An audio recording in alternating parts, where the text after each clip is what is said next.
کیا نبیوں کو بھی ڈر لگتا ہے؟ سماج کی اصلاح کس طریقے سے کی جائے؟ امر بالمعروف اور نہی عن المنکر کرنے کا طریقہ کیا ہوتا ہے؟ ان سوالات کے جوابات کو جانتے ہیں آج کے اس ایپیسوڈ میں۔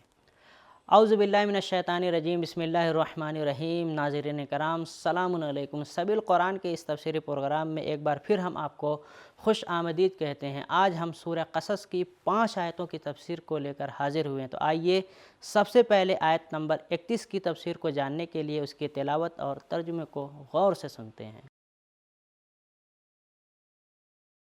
كتاب أنزلناه إليك مبارك ليدبروا آياته وليتذكر أولو الألباب بسم اللہ الرحمن الرحیم وَأَنْ أَلْقِ عَصَاكَ فَلَمَّا رَآهَا تَهْتَزُّ كَأَنَّهَا جَانٌّ وَلَّى مُدْبِرًا وَلَمْ يُعَقِّبْ يَا مُوسَى أَقْبِلْ وَلَا تَخَفْ إِنَّكَ مِنَ الْآمِنِينَ۔ اور یہ بھی آواز آئی کہ تم اپنی چھڑی زمین پر ڈال دو۔ پھر جب ڈال دیا تو دیکھا کہ وہ اس طرح بل کھا رہی ہے گویا کہ وہ زندہ اژدہا ہے، تو پیٹھ پھیر کے بھاگے اور پیچھے مڑ کر بھی نہ دیکھا۔ تو ہم نے فرمایا، اے موسیٰ، آگے آؤ اور ڈرو نہیں، تم ہر طرح امن و امان میں ہو۔ ناظرین کرام، پروردگار عالم نے اپنے مومنین کے لیے اس آیت میں صرف پیغامات رکھے ہیں۔ آئیے ان پیغامات کو جان لیتے ہیں۔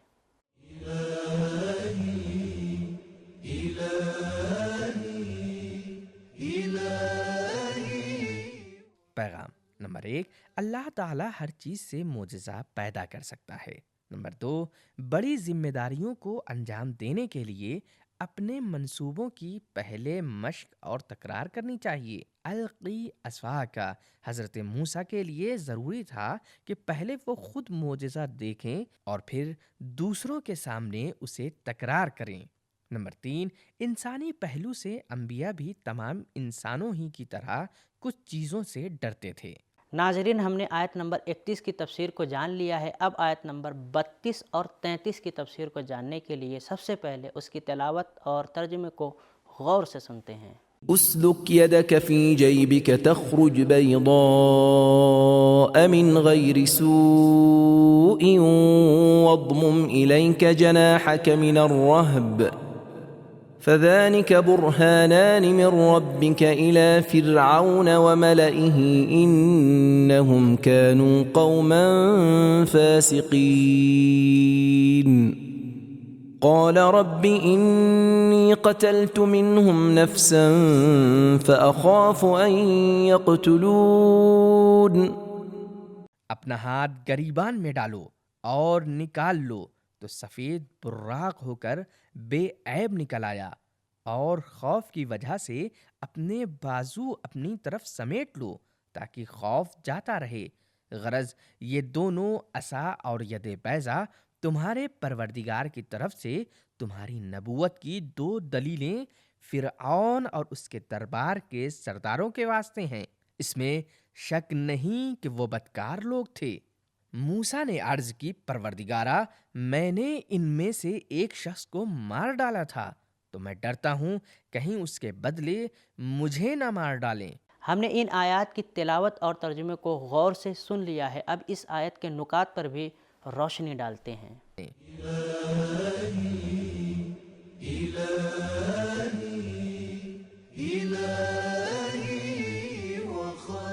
وَاضْمُمْ إِلَيْكَ جَنَاحَكَ مِنَ الرَّحْبِ، اس کا مطلب یہ ہے کہ خوف اور ڈر کے وقت اپنے ہاتھوں کو اپنے سینے یا اپنے بغل کے نیچے رکھ لو، ان لوگوں کے برخلاف جو ڈر کے وقت ہاتھ اوپر کر لیتے ہیں۔ یا تو اس جملے کا مطلب کمر کسنا، ارادہ کرنا اور آگے بڑھنا ہو۔ تفسیر المیزان۔ توریت میں آیا ہے جب جناب موسیٰ نے اپنا ہاتھ گریبان میں ڈالا تو ان کے ہاتھ میں پیسی یعنی سفید داغ کی بیماری ہو گئی اور برف کی طرح سفید ہو گیا۔ تورات سفر خروج باب 4 جملہ 6۔ لیکن قرآن مجید جناب موسیٰ کے ہاتھ کی سفیدی کو بیماری نہیں بتاتا، بلکہ اسے اللہ کی قدرت کی نشانی سمجھتا ہے جو ہر طرح کی گمراہی اور شبہے کے راستے کو دلیل کے طور پر بند کر دیتی ہے۔ تو ناظرین، ہم نے آیت نمبر 32 اور 33 کی تلاوت، ترجمہ اور نکات کو جان لیا ہے۔ اب اس آیت کے پیغامات کو بھی جان لیتے ہیں۔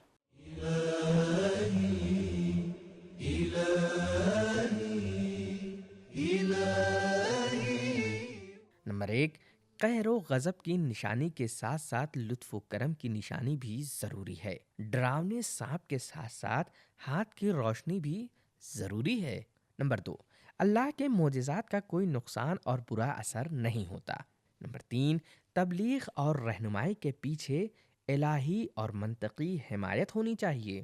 نمبر 4، عصا کا سانپ بن جانا اور ہاتھ کا سفید ہو جانا تشویق کو خبردار کرنے اور ڈرانے اور بشارت دینے کی علامت ہے، اور یہ دونوں چیزیں تربیت کی بنیادی عنصر ہیں۔ نمبر 5، سماج کی اصلاح کے لیے سب سے پہلے فسق اور فساد کی جڑوں سے شروعات کرنی چاہیے۔ نمبر 6، قصاص کا قانون بہت پرانا ہے۔ نمبر 7، ذمہ داری کو قبول کرنے میں رکاوٹوں کو پرکھ لیں اور بیان بھی کر دیں۔ اس ایپیسوڈ کی آخری 2 آیتوں کی تفسیر کو جاننے کے لیے سب سے پہلے اس کی تلاوت اور ترجمے کو سنتے ہیں۔ وأخي هارون هو أفصح مني لسانا فأرسله معي يرد أن يصدقني إني أخاف أن يكذبون قال سنشد عضدك بأخيك ونجعل لكما سلطانا فلا يصلون إليكما بآياتنا أنتما ومن اتبعكما الغالبون۔ اور میرا بھائی ہارون وہ مجھ سے زبان میں زیادہ فصیح ہے، تو اسے میرے ساتھ میرا مددگار بنا کر بھیج کہ وہ میری تصدیق کرے، کیونکہ یقیناً میں اس بات سے ڈرتا ہوں کہ مجھے وہ لوگ جھٹلا دیں گے۔ فرمایا، اچھا، ہم عنقریب تمہارے بھائی کی وجہ سے تمہارے بازو قوی کر دیں گے اور تم دونوں کو ایسا غلبہ عطا کریں گے کہ فرعونی لوگ تم دونوں تک ہمارے معجزے کی وجہ سے پہنچ بھی نہ سکیں گے۔ لو جاؤ، تم دونوں اور تمہارے پیرو غالب رہیں گے۔ ناظرین، پروردگار عالم نے ان آیات میں نکات بھی رکھے ہیں، آئیے ان نکات کو جان لیتے ہیں۔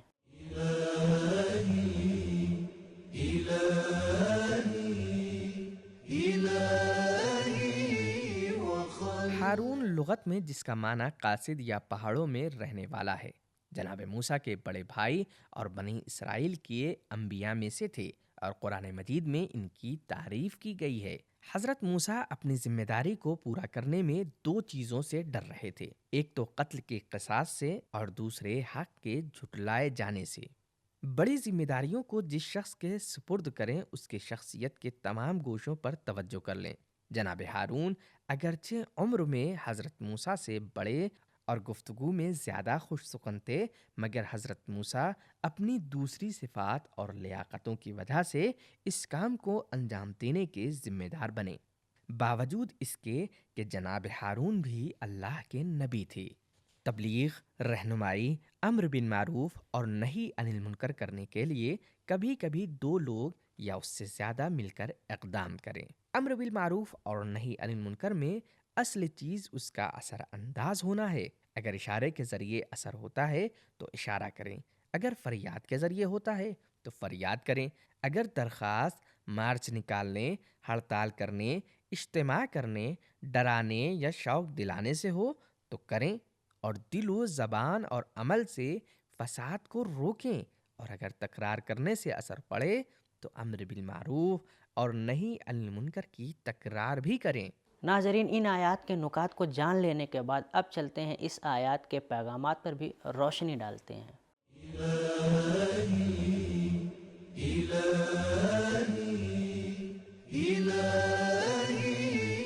نمبر 1، دوسروں کے کمال کا اقرار کرنا خود ایک کمال ہے۔ حضرت موسیٰ نے اولو العزم نبی ہونے کے باوجود اپنے بھائی کے کمال کا اقرار کیا۔ نمبر 2، فصیح بیان لوگوں کو اپنی طرف کھینچنے اور تبلیغ کی کامیابی کا سبب ہے۔ نمبر 3، حق کی دعوت دینے اور لوگوں کی رہنمائی کرنے کے لیے سب سے اچھی چیزوں سے کام لیں۔ نمبر 4، ہر ایک کو اس کی مناسب جگہ پر استعمال کریں۔ جناب ہارون فصیح زبان کے مالک تھے اور اس تبلیغ میں فصیح کلام کا اہم کردار تھا، لہٰذا جناب موسیٰ نے اللہ سے ان کا ساتھ مانگا۔ نمبر 5، ذمہ داران کا تمام کمالات میں سب سے اچھا ہونا ضروری نہیں ہے، بلکہ فقط ہر لحاظ سے لائق ہونا چاہیے۔ اگرچہ اصل ذمہ دار جناب موسیٰ تھے، لیکن کچھ لحاظ سے جناب ہارون زیادہ قوی تھے۔ نمبر 6، کبھی کبھی مشکلات کو برطرف کرنے کے لیے خود ہی متعلقہ اہلکار سے اپنا مشورہ اور راہ حل بیان کرنا پڑتا ہے۔ نمبر 7، منصوبہ بندی کی فکر اور دور اندیشی ڈر اور خوف سے جدا ہے۔ نمبر 8، الہی مشن میں دوسرا انسان بھی اللہ ہی کی طرف سے معین ہونا چاہیے، جیسا کہ ہمارا عقیدہ ہے کہ نبی کا جانشین بھی اللہ ہی کی جانب سے معین ہونا چاہیے۔ نمبر 9، ایمان اور رشتہ داروں کا تعاون ایک مبلغ کی گرم جوشی اور اس کی تبلیغ کے اثر انداز ہونے میں بہت مؤثر ہے۔ نمبر 10، انبیاء کی دعا اور درخواست قبول ہوتی ہے۔ جناب موسیٰ نے اللہ سے درخواست کی کہ ان کے بھائی ہارون کو ان کا ساتھی اور مددگار بنا دے، اور اللہ نے قبول بھی کر لیا۔ نمبر 11، سب سے بہترین بھائی چارہ وہ ہے جہاں حق کی تائید کرنے میں ایک دوسرے کا ساتھ دیا جائے اور اللہ کی راہ میں ایک دوسرے کا مددگار بنا جائے۔ نمبر 12، انبیاء کی کامیابی اللہ کی آیتوں کے زیر سایہ محقق ہوتی ہے۔ نمبر 13، انبیاء کو بھی امید اور ذہنی سکون کی ضرورت ہوتی ہے۔ اللہ نے جناب موسیٰ و ہارون اور ان کے پیروکاروں سے کامیابی کا وعدہ کر کے انہیں امید دلائی۔ تو ناظرین، آج کے ایپیسوڈ میں ہم نے جانا کہ انبیاء بھی ہماری طرح انسان ہوتے ہیں اور ان کے اندر انسانی جذبات پائے جاتے ہیں، لہٰذا انسان ہونے کے ناطے انہیں بھی کچھ چیزوں سے ڈر لگتا ہے، اور کسی بھی سماج کی اصلاح کرنے کے لیے سب سے پہلے یہ ہونا چاہیے کہ اس سماج کی برائی کو جڑ سے ختم کر دینا چاہیے۔ یہ تھا ہمارا آج کا ایپیسوڈ۔ ملتے ہیں اگلے ایپیسوڈ میں، تب تک کے لیے شکریہ، خدا حافظ۔ سبیل قرآن، قرآنی سماج کی پہچان۔